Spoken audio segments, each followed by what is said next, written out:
ब्रह्मा बाबा हमें विल करते हैं, सर्व शक्तियाँ किनको करते हैं? जो निमित्त बनते हैं। इसको समझो, है ना। जो निमित्त बनते हैं उनको सर्व शक्तियों की विल मिलती है।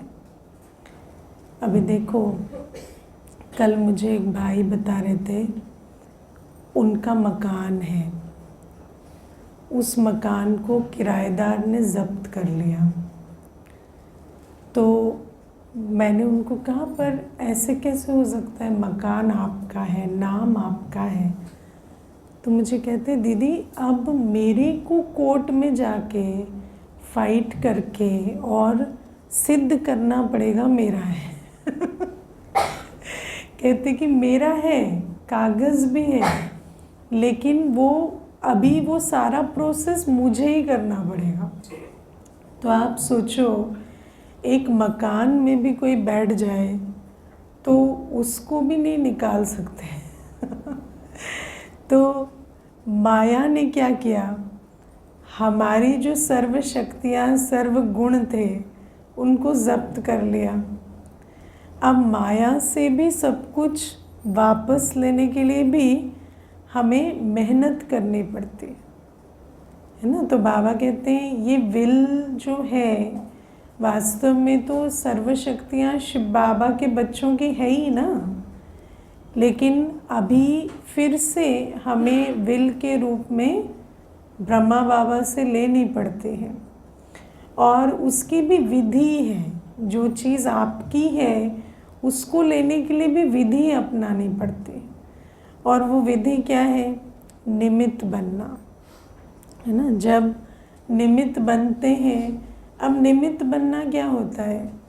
जो जिम्मेवार खुद को समझते हैं, जो यज्ञ की जिम्मेवारी उठाते हैं, है ना। ब्रह्मा बाबा ने देखो, शिव बाबा कहते हैं अवस्था भी बनाओ, व्यवस्था भी बनाओ, ये श्रीमत है ना।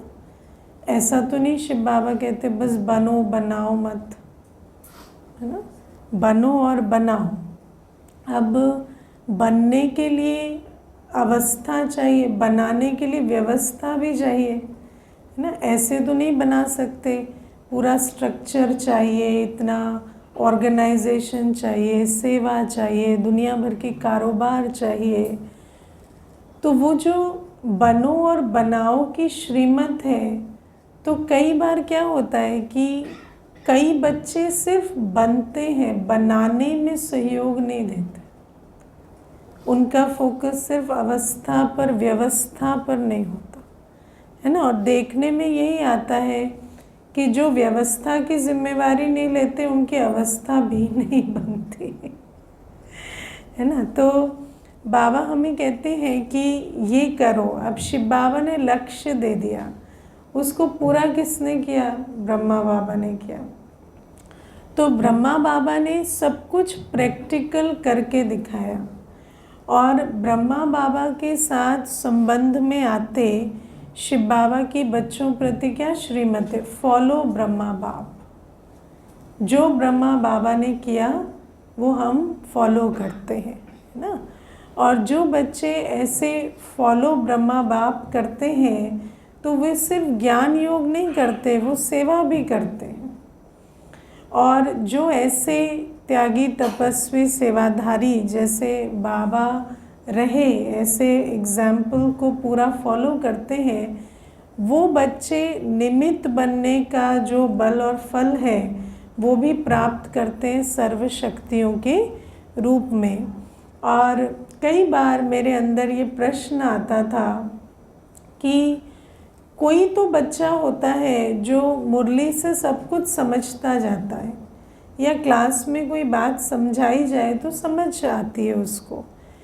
दूसरा एक होता है जो सब कुछ सुनता है पर उसकी बुद्धि में बैठता कुछ भी नहीं है। तो ऐसा कैसे होता है? एक ही मुरली, एक ही क्लास, बुद्धि में बैठता क्यों नहीं है? तो आज जैसे मुरली सुन रही थी तो ऐसे आया कि सचमुच ब्रह्मा बाबा ने जो सर्व शक्तियाँ विल की, उसके आधार से समझ की शक्ति हो, चाहे सहन शक्ति हो, चाहे परख शक्ति हो, निर्णय शक्ति हो, समाने की शक्ति हो, सामना करने की शक्ति हो, हर शक्ति बच्चे को मिलती है। लेकिन कौन सा बच्चा जो जिम्मेवारी उठाता है, जो जिम्मेवारी नहीं उठाता, उसको ना कोई शक्ति मिलती है, ना कुछ समझ आता है, ना वो कोई परिस्थिति में, है ना, शक्ति स्वरूप होकर उस परिस्थिति को पार करता है। तो बाबा हमें ये बात समझाते हैं कि और निमित्त कोई वो ही नहीं होता जो सीट पे बैठता है ना। निमित्त तो एक एटीट्यूड है जो बच्चा पहले मैं, है ना, सेवाओं में करता है, वो निमित्त बच्चा। हर चीज़ में जब बच्चा जिम्मेवारी उठाता है तो वो निमित्त होता है। और एक स्थान पर कई निमित्त होते हैं, कई नहीं भी होते हैं पर कई होते भी हैं, तभी जाकर वो स्थान चलता है ना। और आपस में भी जो संबंध होता है वो ऐसे बच्चों के साथ अलग होता है जो जिम्मेवारी उठा कर चलते हैं, है ना। जो जिम्मेवारी नहीं उठाते फिर उनको देखा जाता है वो कमज़ोर होते हैं, उनको कोई बात कहने में भी हमें भी ऐसा लगता है कि नहीं समझ सकेंगे, क्योंकि शक्ति स्वरूप नहीं बनते, है ना। तो बाबा हमें कहते हैं कि ब्रह्मा बाबा वैसे तो शिव बाबा का वर्षा है सर्व शक्तियाँ, लेकिन ब्रह्मा बाबा ने वो सर्व शक्तियाँ निमित्त बनकर शिव बाबा से ली। क्योंकि जब हम निमित्त बनते हैं ना तो बहुत सारी बातें हमारे सामने आती हैं और उन बातों में हम सर्व शक्तियों का प्रयोग करते हैं, है ना। और दुनिया में कहते हैं ना कि जो ताज पहनता है उसी को पता है कहाँ उसको तकलीफ़ होती है the one who wears the crown knows where it hurts तो ये जो जब निमित्त बने ब्रह्मा बाबा, तो ब्रह्मा बाबा को तब जो सामना करना पड़ा, है ना। एक बच्चा सिर्फ ज्ञानी योगी बने, ज्ञानी योगी बने भी नहीं, सिर्फ ज्ञान योग करे तो या स्टूडेंट बन के रहे तो उस हिसाब से तो उसको वो बातें सामना नहीं करनी पड़ती ना। लेकिन ब्रह्मा बाबा ने सब कुछ फेस किया क्योंकि जिम्मेवार बने, निमित्त बने। तो जब वो उन्होंने जिम्मेवारी ली, निमित्त बने, तो जो शक्तियाँ शिव बाबा ने सिखाई, जो धारणाएं शिव बाबा ने सिखाई, वो प्रैक्टिकल कर्म में लानी पड़ी क्योंकि सिचुएशन ऐसी थी। तो वो शक्तियों का स्वरूप बने। तो बाबा कहते हैं फिर मैं जब अव्यक्त होता हूँ तो मैं बच्चों को वो सारी शक्तियाँ विल करता हूँ। प्रैक्टिकल में जब बाबा अव्यक्त हुए उससे पहले प्रकाशमणि दादी जी को उन्होंने जैसे हाथों के द्वारा सारी शक्तियाँ विल की, है ना। तो ये एक प्रैक्टिकल, और आप देखो दादी के जो एडमिनिस्ट्रेशन में यज्ञ की कितनी वृद्धि हुई। तो वो कोई सिर्फ दादी की मेहनत नहीं है, लेकिन ये विल की भी ताकत है। ये जो आज बाबा कह रहे हैं कि जिसने भी जिम्मेवारी उठाई तो उसको वो सर्व शक्तियों की विल मिलती। और मैंने देखा है कि जब आप उस भासना से पांडव भवन में बाबा के कमरे में जाते हैं ना, तो आपको भी अनुभव होगा कि बाबा आपको सर्व शक्तियों की विल दे रहे हैं।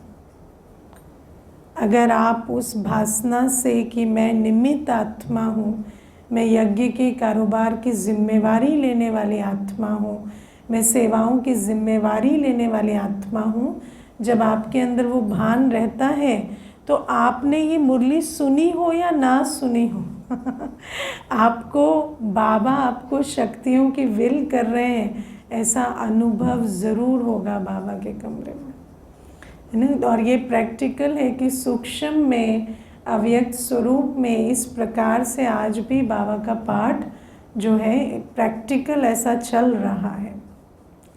तो बाबा हमें ये बात कहते हैं, अब जो विल पावर है उसकी निशानी क्या होती है, जो बाबा ने सर्व शक्तियाँ विल में दी, उसकी प्रैक्टिकल निशानी क्या होती है कि आपस में संगठन में रहते जो एक रस होकर रहना है ना, संगठन में क्या क्यों नहीं करना, निमित्त आत्माओं में यूनिटी दिखाई देती। और आप सोचो कि दुनिया में एक ऑफिस में 4 बॉस हो तो क्या होगा? हाँ? उनकी तो आपस में बिल्कुल भी ना बने।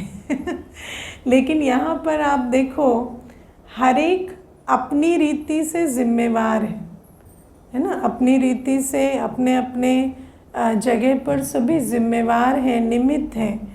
लेकिन वो जो निमित्त आत्माएं हैं, उनकी आपस में जो संगठन की यूनिटी है, वो बड़ी कमाल की चीज़ है ना। और ये कब आती है? ये आती है बाबा की शक्तियों के आधार से। और ये जो, और नहीं तो क्या क्यों के प्रश्न उठते रहते हैं। देखो, जो ईश्वरीय कार्य संभालते हैं ना, वो तो एक दूसरे के साथ संगठन में यूनिटी से चलते हैं। और जो कुछ नहीं करते, वो क्या करते हैं? क्या क्यों के प्रश्न उठाते हैं। उनको नहीं पता कि कार्य कैसे चलता है। जिस बात को उन्होंने कभी किया नहीं, कभी वो जिम्मेवारी उठाई नहीं, उसमें क्या क्यों के प्रश्न उठाना बहुत सहज होता है ना। हाँ, ये ऐसे क्यों कर रहे हैं, वो वैसे क्यों कर रहे हैं, तो आप कर लो, नहीं मुझे तो करना ही नहीं है, पर वो ऐसे क्यों कर रहे हैं। तो जो जिम्मेवारी उठाता है उसको मालूम है कि कार्य कैसे किया जाता है, तो वो आपस में तो संगठन में चलते हैं। और ये जो संगठन की भी शक्ति है, मैं आपको इसका एक राज समझाती हूँ। यज्ञ में जब निमित्त आत्माएं है ना, बड़ों के लेवल की मैं आपको बात बताती हूँ, मानो कोई सामूहिक डिसीजन लेना होता है। अब आप सोचो, संस्कार तो सबके अलग अलग ही है ना, तो कोई एक बार में एक मत तो कोई हो नहीं जाता है ना। लेकिन आपको पता है, यज्ञ में हम मेजॉरिटी का डिसीजन नहीं मानते।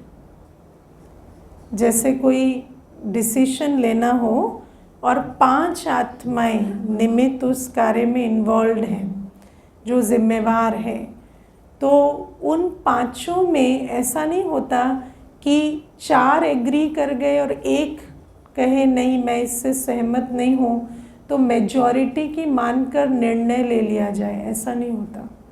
5 एग्री करते हैं तब डिसीजन होता। इसको कंसेंसस कहते हैं।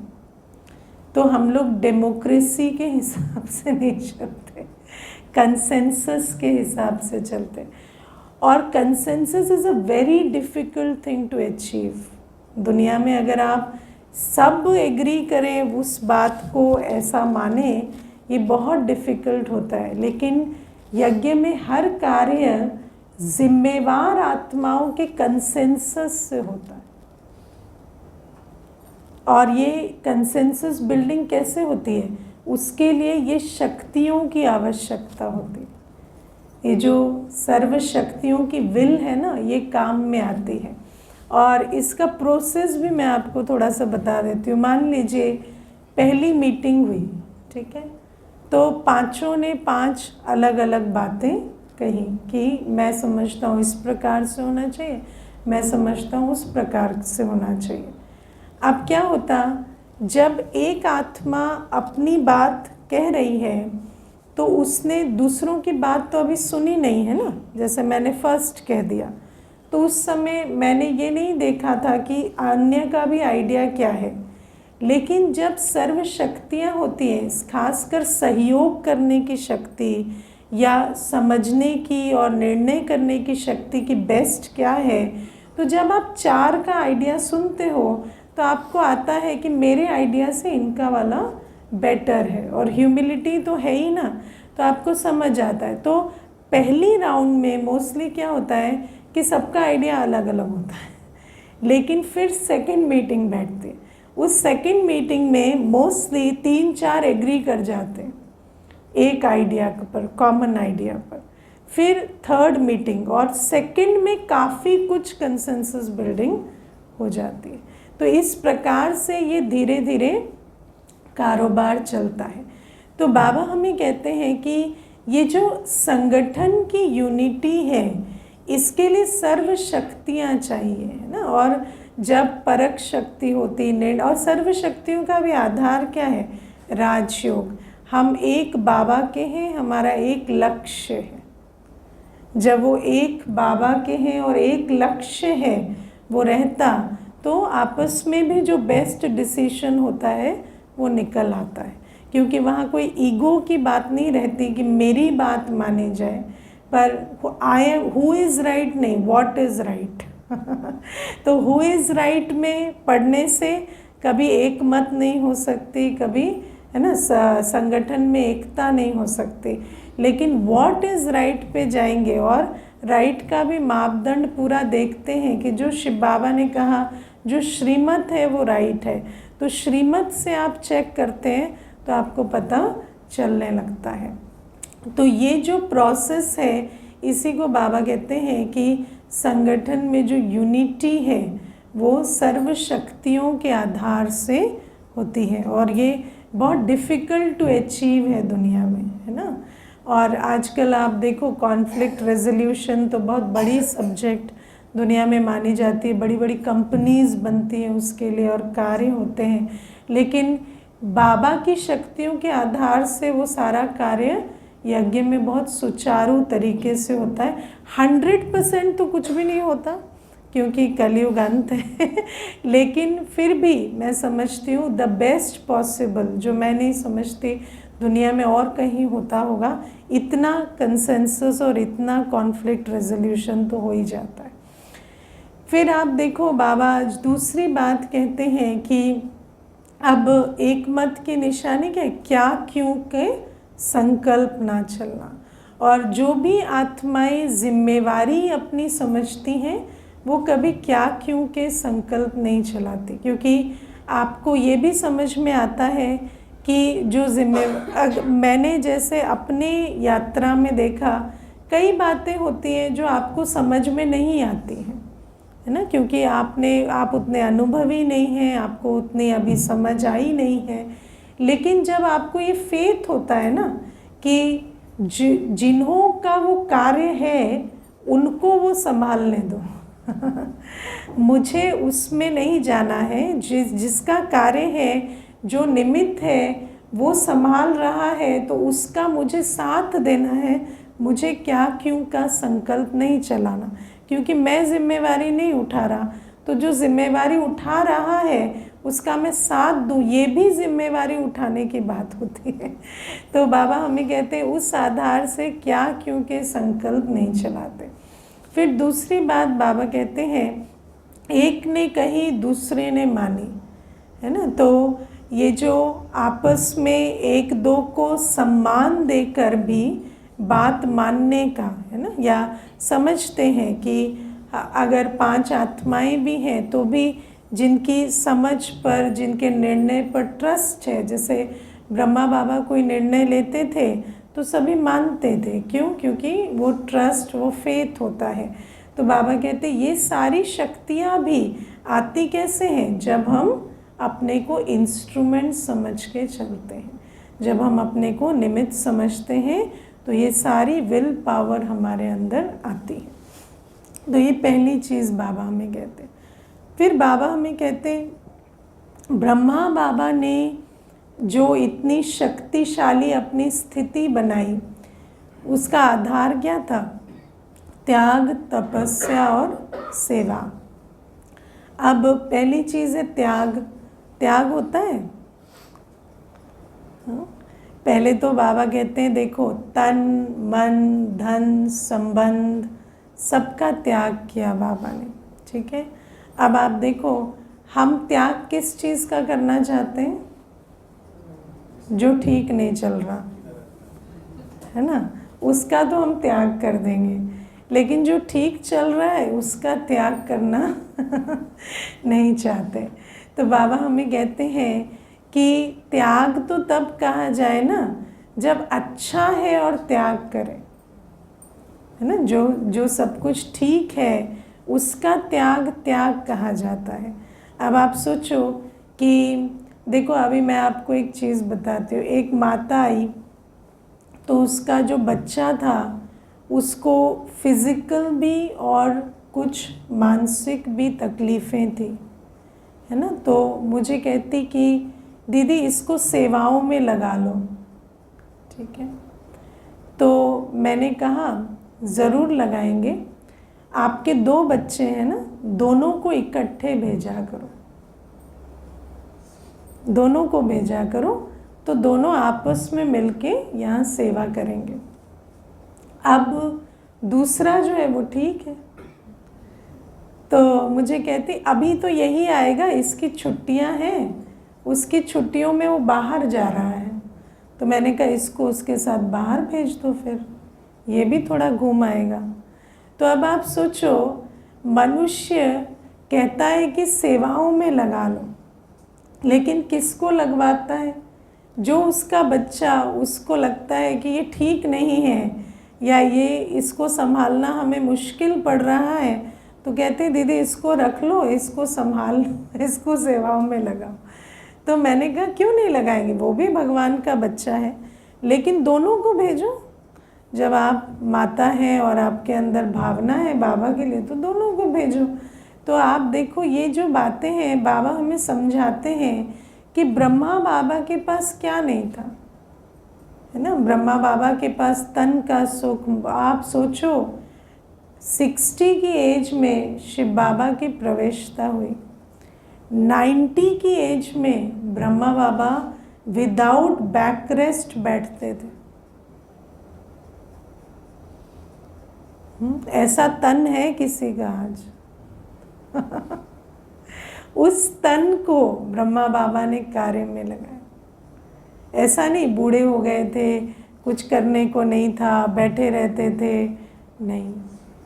ऐसा तन, ऐसा स्वस्थ तन ब्रह्मा बाबा का था, है ना। मन भी आप देखो, बुद्धि भी देखो, ब्रह्मा बाबा की बुद्धि कितनी पारखी, दुनिया के अनुभवी, है ना। तो बाबा कहते हैं ऐसे अपनी मन बुद्धि को, बाबा चाहते तो 90 वर्ष तक बिजनेस करके बड़ा एम्पायर भी खड़ा कर सकते थे, लेकिन उस मन बुद्धि को त्याग किया और बाबा की सेवा में लगाया, है ना। आप सोचो, बच्चे सब होते, लेकिन धन सारा ईश्वरीय सेवा में लगाया। और आजकल तो ये भी नहीं समझते हैं कि त्याग माना सेवा में लगाना। कई बार ऐसा भी सोचते हैं हमने त्याग कर दिया, त्याग करके क्या किया? बच्चों को दे दिया। वो त्याग नहीं है, वो मोह है ना। तो कहते हैं हमने त्याग कर दिया, हमने तो देखा नहीं आपका कुछ लगा, तो कहाँ त्याग कर दिया आपने? तो ये त्याग क्या होता है, वो भी हमें ब्रह्मा बाबा से सीखना पड़ता है। तो ये जो त्याग है, ये तो बाबा ने किया, संबंध का भी त्याग किया बाबा ने, है ना। सर्व संबंध शिव बाबा से जोड़े। संबंधों में जो समय, संकल्प, सारी चीज़ें खर्च होती हैं, वो सब कुछ बाबा ने ईश्वरीय जीवन, ईश्वरीय कार्य में लगाया। अब आप देखो, ये तो मोटी बातें हैं। आजकल तो मोटी बातों में भी मनुष्य एक देखने, सुनने, खाने पीने का भी त्याग नहीं करना चाहता, है ना। एक बहन थी, वो क्लास करती थी, बहुत समय तक रोज़ बैठती थी, फिर बहुत उमंग उत्साह में पत्र भी लिखती थी, बाबा हम आपके बने, हमने शुद्ध भोजन किया, ये किया, वो किया। फिर कुछ दिनों के बाद क्लास में नहीं बैठती थी। तो मैंने पूछा क्या हो गया? तो कहती है वो थोड़ा अंडे की आदत थी ना, तो उसके बिना थोड़ा मुश्किल हो रहा था, और फिर सभी कहते हैं कि प्रोटीन की कमी हो जाएगी, तो फिर मैंने अभी खाना शुरू कर दिया, इसीलिए क्लास बंद कर दी है। तो मैंने कहा ठीक है, आपकी अंतमति सोगति के आप जिम्मेवार हैं। आपको लगता है अंडे से हो जाएगी तो अंडे से हो जाए, उसमें क्या बात है ना। तो आप सोचो कि मनुष्य को छोटी छोटी चीज़ों का भी आज छोड़ना कैसा त्याग जैसा लगता है। ये कोई त्याग थोड़ी है। ये तो आप सोचो कि आज समय की पुकार, आप कलयुगी वायुमंडल भी देखो तो उस हिसाब से भी हमारा भोजन शुद्ध होना चाहिए, उसको भी त्याग में गिन लेते हैं, है ना। आप सोचो फ़ोन का त्याग आज कितना बड़ा त्याग हो गया। हाँ, क्लासरूम में फ़ोन मत रखो तो उसमें भी एक एक ले आते हैं ना। तो क्लासरूम में तो फ़ोन का त्याग करें, या आप सोचो सारे दिन का कह दे तो क्या होगा। मैंने देखा है भट्टी के बीच में भी जा जा के फ़ोन चेक करते रहते। बड़े आप लोग पीएम लगे हुए। हाँ, आपके बिना कारोबार नहीं चल रहा है। संडे को होती है जबकि भट्टी, तो भट्टियों में भी हम देखते हैं कि एक फ़ोन का त्याग नहीं हो पाता। तो क्या हमारा देखना सुनना शुद्ध होता हो, है ना। तो ये जो इंद्रियों के रस का त्याग नहीं हो रहा, या आप सोचो कि पवित्रता की जीवन बने, ये तो पहली मूल चीज़ें हैं।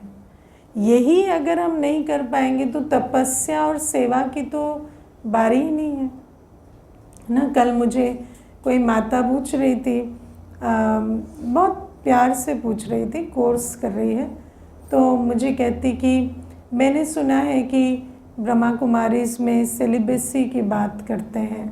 तो मैंने कहा हाँ करते हैं, बहुत अच्छी बात है। तो मैंने कहा कि आपके कोई प्रश्न है। तो मुझे कहते कि हाँ मतलब ऐसा नहीं है, मैं समझती हूँ हर धर्म में ये बातें होती हैं और ये अच्छी बात है, लेकिन एक मेरे मन में कभी कभी बात आती है कि क्या पति पत्नी का बॉन्ड बेटर नहीं होता विकारों से, है ना। तो मैंने उनको कहा अगर ऐसा होता तो फिर ये जो सभी विकार में जाते हैं तो क्या बॉन्ड सबके अच्छे ही बने हुए हैं 90% बॉन्ड तो आज टूटे हुए हैं। तो अगर विकारों में जाने से बॉन्ड बढ़ता तो फिर तो सबकी जीवन तो विकारी है, तो वो बॉन्ड क्यों नहीं बना। तो मुझे कहती कितनी बड़ी बात है ये, लेकिन ये किसी की बुद्धि में आती क्यों नहीं। हर कोई कहता है विकारों से बॉन्ड बनता है, बॉन्ड बनता है, लेकिन हाँ सच बात है all relationships are falling apart, जबकि हर जगह तो विकार तो है ही। तो ये बात किसी की बुद्धि में क्यों नहीं आती, और ये इतनी बड़ा भ्रम क्यों दुनिया में बना रखा है। तो मैंने कहा वो तो अब जैसे हमने आपको बताया आप भी और दो चारों को बताओगे तो ऐसे ऐसे ये भ्रम टूटेंगे। क्योंकि कई बार क्या होता है कि एक बात इतनी कही और सुनी जाती है कि आप देखना भी भूल जाते हैं कि प्रैक्टिकली वो हो रहा है या नहीं हो रहा, है ना। तो बाबा हमें कहते हैं कि ये जो इम्प्योरिटी को लेकर या विकारों को लेकर ये जो दुनिया में इतनी भ्रांतियां हैं, उन भ्रांतियों से निकलकर हम पवित्र जीवन चुने, विकारों का त्याग करें ना, कम से कम मोटे रूप से तो करें, अशुद्ध चाल चलन खान पान इतना तो करें, ये तो बेसिक त्याग है ना। तो बाबा हमें ये कहते हैं कि ये त्याग बहुत आवश्यक है। और फिर ऐसा नहीं कि जैसे बाबा ने कहा सब कुछ ठीक है तब त्याग की वैल्यू ज़्यादा होती है ना। जहाँ संबंधों में देखो कई बार ऐसा होता है कि संबंधों में खटास आ गई है, तब उसे त्याग में नहीं गिना जाएगा। तब जो चीज़ अच्छी है उसका त्याग आप करो, वो त्याग गिना जाएगा, है ना। तो संबंध में अच्छाई है तो तन मन धन में से त्याग करो अगर धन ठीक है तो फिर किसी धन है ही नहीं, फिर कहें कि धन का त्याग किया, अच्छा मेरे पास जो है वो किया, लेकिन जो है उसमें से जो अच्छा है उसमें से फिर लगाओ। तो बाबा कहते हैं ना, जैसे कई होते हैं धन नहीं है तो कोई बात नहीं, धन नहीं है तन है ना, तो बोलेंगे नहीं धन नहीं है और तन लगाना नहीं है। तो ऐसे त्याग नहीं होता। तो बाबा कहते हैं ये जो त्याग है ये फाउंडेशन है, और ये मेरा निजी अनुभव है, बिना त्याग के तपस्या नहीं होती। जो त्यागी नहीं बनता आप भले योग करते हैं, लेकिन वो जो बाबा के साथ जो लगन होनी चाहिए वो लगन नहीं लगती और बाबा से उतना प्यार नहीं होता है ना। तो ये जो बाबा के साथ जो यथार्थ कनेक्शन या वो जो लगन के का लिंक जुड़ता है वो त्याग के आधार से ही जुड़ता है ना। दुनिया में भी आप देखो माँ का इतना गायन क्यों होता है, त्याग करते। पिता भी थोड़ा अपनी सुविधा अनुसार चलता है ना, लेकिन माँ त्याग करती। तो उस त्याग का बहुत ऐसा ज़रूरी नहीं है, ये भी मतलब इट कुड भी पिता भी ज़्यादा त्याग कर रहा है ना, लेकिन जनरली है ना, क्योंकि माताओं को देखा गया है बहुत त्याग करती हैं, तो उसी कारण से इतना माताओं के अंदर शक्ति स्वरूप ऐसे नॉर्मली भी देखने में आता है। तो बाबा कहते हैं कि जो त्यागी होते हैं, त्याग के आधार से तपस्या होती है ना। जब आप बाबा के लिए सर्वसमर्पण जाते हैं तभी बाबा के साथ आपका दिल का जो संबंध है वो जुड़ता है। और बाबा कहते हैं तपस्या का वायुमंडल बहुत ज़रूरी है, तपस्या की शक्ति चाहिए। आप देखो आज हम सोचते हैं सिर्फ ज्ञान सुनाकर वाणी से परिवर्तन कर दें, पर वाणी से वृत्ति परिवर्तन होना टाइम लगता है। लेकिन अगर आप तपस्या का वायुमंडल बनाते हैं तो उस तपस्वी वायुमंडल में परिवर्तन बहुत जल्दी होता है ना। आप देखना, आप इसको घर में एक्सपेरिमेंट करके देखना। अगर आप वैसे बच्चे को कहते हैं ये मत करो या ऐसे बदलो या ये करो, तो शायद उसमें परिवर्तन नहीं आता। लेकिन जब आप तपस्वी बनते हैं और आसपास वायुमंडल आप ज्ञान योग का तैयार करते हैं, शक्तिशाली गुण स्वरूप वायुमंडल, तो उसमें बच्चों के अंदर भी बहुत सारी धारणाएं खुद आने लगती। तो बाबा कहते हैं ऐसे ही विश्व का भी वायुमंडल जो है वो परिवर्तन कैसे होगा, हमारी तपस्वी अवस्था से, है ना। और कई बार आप देखो, मेरे अंदर ये विचार चलता है, आप पूरे बाबा के इस इतने बड़े बेहद के यज्ञ को देखो और एक एक निमित्त आत्मा को देखो, सभी साधारण ही थे कोई ऐसे कोई दुनिया के कोई मल्टी मिलियनियर यहाँ नहीं आए, या कोई दुनिया के कोई बहुत बड़े सीईओज या वैसे कोई आकर जिम्मेवारी नहीं उठाए। सब साधारण आत्माएं, और उन साधारण आत्माओं के द्वारा ये इतना बड़ा कार्य कैसे हो रहा है, तपस्या के बल से हो रहा है। हमारे कार्य का जो आधार है वो तपस्या है। तो बाबा हमें कहते हैं हर एक बच्चे को तपस्वी बनना पड़े, है ना। और तपस्या के लिए मूल बात क्या है, सबसे पहले तो अमृत वेले का योग, है ना। अब अमृत वेला भी जो योग है उसके महत्व को जान, उसका पूरा लाभ लेना।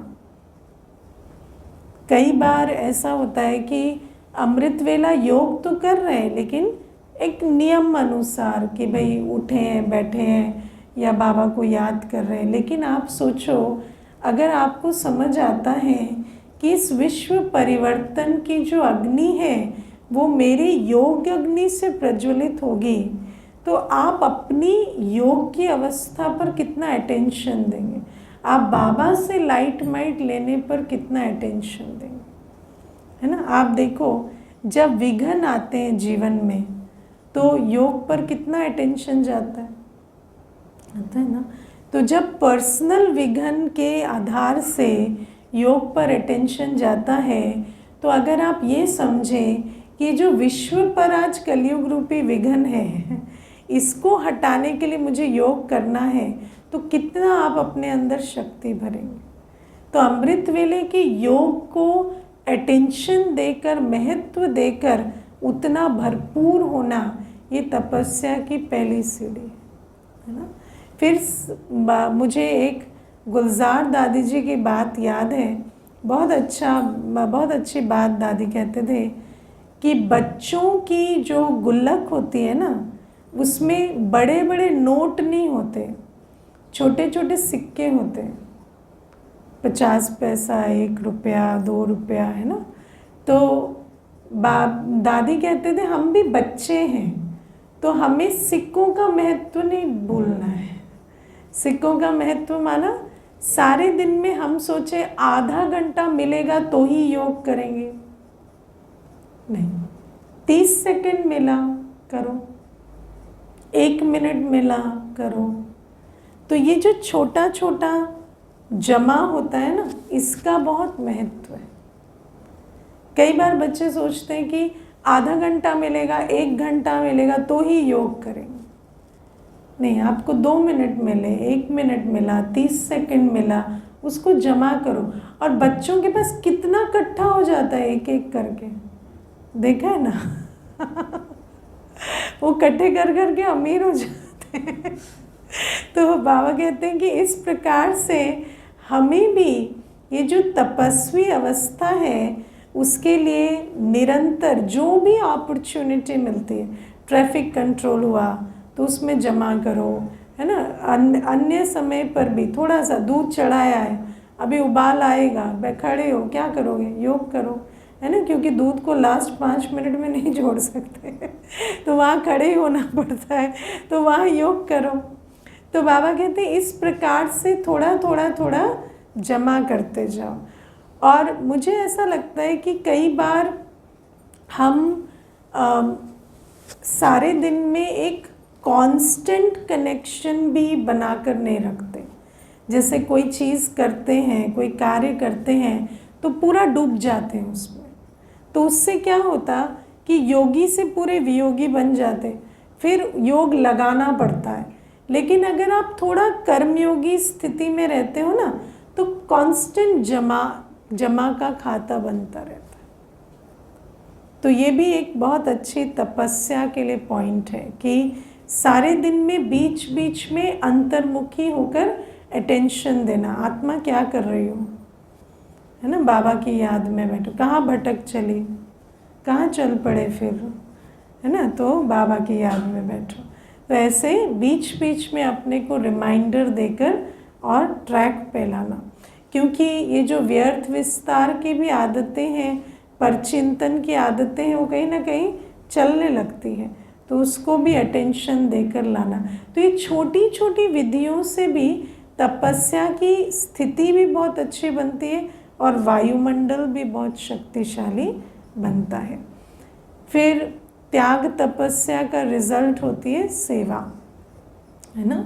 और सेवा के लिए सबसे पहले वृत्ति क्या चाहिए, सेवाधारी की वृत्ति चाहिए, रहमदिली चाहिए ना। हमें समझना होता है कि इतनी सारे विश्व की आत्माएं जो हैं उनका कल्याण हमें करना है। तो अपने आप को स्थिति के आधार से, रिसोर्सेस के आधार से, एटीट्यूड के आधार से, हर प्रकार से सेवा की तैयारी में रहें, है ना। मैं आपको एक बहुत छोटी सी इसमें बात बताती हूँ। अभी एक बहन मुझे बता रही थी कि कोई सेलिब्रिटी आ गए थे सेंटर पर, है ना।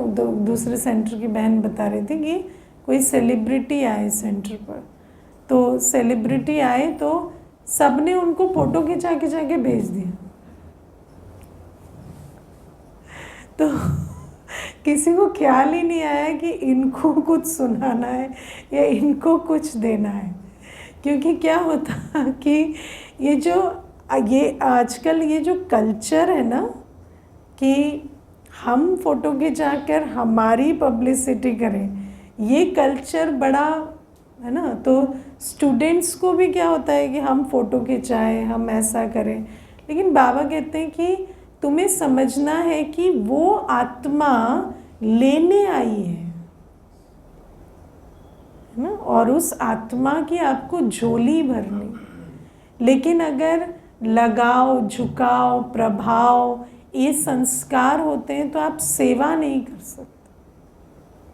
प्रभावित होना भी तो एक संस्कार होता है ना, किसी के पद को, किसी के रूप को, किसी के, है ना, फेम को देखकर प्रभावित हो जाना, तो जब प्रभावित हो जाएंगे तो सेवा कैसे करेंगे, या अगर लगाव झुकाव है तो सेवा कैसे करेंगे।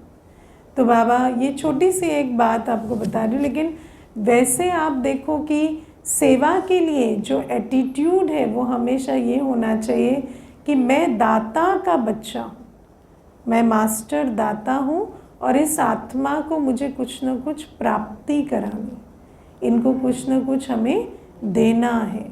ये वृत्ति जब रहती है तो सेवाधारी बनते हैं। और देने के लिए पहले भरपूर भी रहना पड़े, है ना। ऐसे नहीं कोई आ जाए। मुझे एक बार कोई आए तो मैंने किसी को कहा कि थोड़ा उनको ज्ञान सुना दो। कहते दीदी आधा घंटा पहले बोलते ना, मैंने तो कुछ प्रिपेयर ही नहीं किया। तो मैंने कहा मेरे को लगा रोज़ मुरली सुनते हो, कुछ आता होगा। नहीं आता, कोई बात नहीं, अब अगली बार बता देंगे।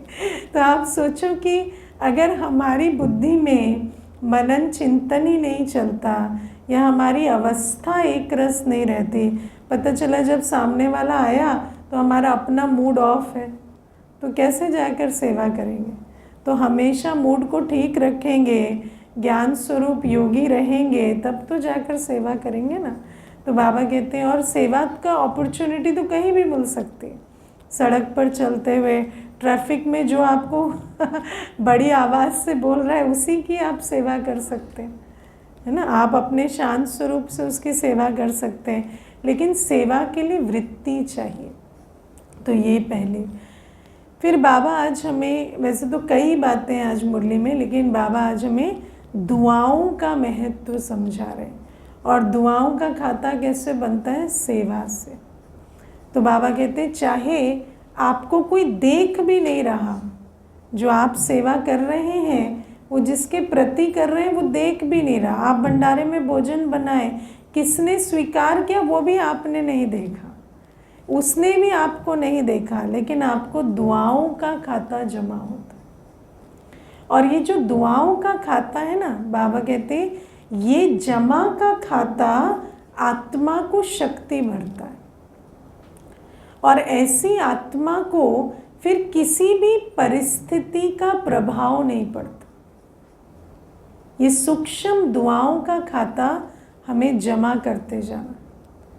और बाबा इसमें कहते हैं कि ऐसी आत्मा कभी ये नहीं कहेगी ये मेरे से नाराज़ क्यों होते,